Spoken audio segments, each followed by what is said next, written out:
Witam Was pięknie, Rostomili. Dziś Wam wyrządzę o tym, że dziecka się muszą się zmazać, co by się dobrze bawulkały na polu. Dzisio wiele razy je tak, że jak się dziecko kańsi zamarze, to już mama go pucuje, lebo przeblyko, bo przeca nie śmi to dziecko tak drepsić między ludziami. Jednako są jeszcze takowni tatowie, co niechają dziecka zmazane cały dzień, a to je tak, jako było kiesi hańdowni. Prawiło się aj, że kiedy się dziecka ufultają, to znaczy, że się fest dobrze bawulkały. Na dydziose wspominą, że my jako dziecka wiele razy zmazani gonili kole chałupy, gory jak były ferie. Rano nas mama oblykli w czyste lunty, na każdo, ale wieczór to my byli wiele razy tak zmazani, że stareczka prawili, że się godzymy iny, co by nas wciepać do szaflika, a wypucować. Ja byliśmy swifrani, ale przeca my robili kupa wiecy od rana do nocy. Najprzód my gonili po lesie, a bawulkali my się, że my są Indiany. Stawiali my z gałęzi sałasz, a najprzód my musieli wykopać pod nim jakąś jamę, co by się lepszy schować. Potem my rajzowali na kołach, po szutrowych cestach, a gory jak było sucho, to wszędzie się fest kurziło, tuż wszystko nam to wlazowało do włosów, a do oblyczek. Pusy my mieli umazane, bo przeca żaden z nas w kapsie nie nosił zdrzadła, co by się na siebie dziwać. Tuż wiele razy jak oto ciotka szli po ceście, to się śmioli, że mamy gęby zmazane jako młode diobły. Po tym jak nas mama zawołali na obiad, to nas wzięli nad lawur, a gębulki nam opucowali. Ale coś ich mało wiela my poobwiodwali, a już my byli we stodole, a hupkali my z piętra do sąsieka. Potem my robili wojnę pomiędzy chłopcami, a ciepali my się pecynami, jedni na drugich, tuż se możecie wystawić, jako my wyglądali. Galaty, budki, koszula, wszystko było zmazane, ale my mieli fest hyzdy, a żaden się nie śmiał z drugiego, bo przeca kiedy my się tak nie pomazali, to by my się ani fest dobrze nie pobawulkali.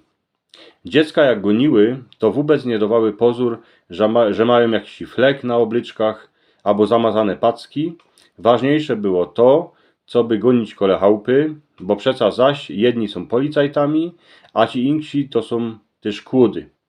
Wiedzieli, a i to, że jak cały dzień nas nie ma doma, to se od nas kapkę mama spoczną. A wieczór staj na nas w ciepie do szaflika, lebo do wielkucnej grocicy, a nas będzie pucować. Ale byli a i takowni tatowie, kierzy prawili, idź do pola, ale nie śmisz się zmazać. Toż jako Rostomili się bawulkać na dziedzinie, a się nie ukalić. Nadyć to nie ma możne. Dziecio radę jak fazolek, to je dziecio, które je rano wypucowane, a wieczór się godzi iny do wypucowania. Wszystkie hyzdy mama musi widzieć na oblyczkach. Fleki z owoców, ziemię, lebo a i zieloną trowę. Z tą trową to też były kurowody, bo przeca chłopcy dycki chcieli grać we fuzbal na miedzy, tuż po tym tych zielonych fleków nie lza było wypucować, ale wygrany mecz to była ta największa radość. Tuż fotrowie, wyżyńcie dziecka do pola, a niech się zamarzą. Potem po nich nie ryczcie, bo one muszą mieć zamazane lunty, bo się przeca fest dobrze bawulkały. Dycki ich idzie wciepać do wanny, a wypucować. A jak z nich idzie szpinawo woda, to wiedzcie, że pucujecie wszystkie hyzdy, a bawulkani, co one przez ten cały dzień robiły. Dziecka się nie marzą, bo dziecka się nie marzą z tego, że wam chcą zrobić na paskudę, ale z tego, że poradzą furt dawać pozór, co by miały czyste lunty. Wy przecież coś porobicie na zogrodzie, lebo w szopce, to też macie zamazane galaty, a budki, bo robicie coś, co musicie zrobić. Dziecka, one też robią coś, co muszą zrobić. Muszą się fest dobrze pobawulkać, a przy tym mu się zamazać. Darmo. Kiedy do chałupy wieczór z pola przyjdzie chłapiec, lebodziołuszka, w wypucowanych oblyczkach, tak jak żeście ich oblykli rano, to znaczy, że nie było ani hyzdy, ani bawulkanio, ani żadnej przygody. Rostomili, dziękuję za posłuchanie. Jak macie radzi to moi drzistani, to pyty dejcie mi palec do wyrchu, a kole mojej głowy są dwa obrazki. Jeden to jest taka pytka, co byście subskrybowali mój kanał, a drugi obrazek to jest film, który można się wam spodobał. Tuż dziękuję, a miejcie się pięknie.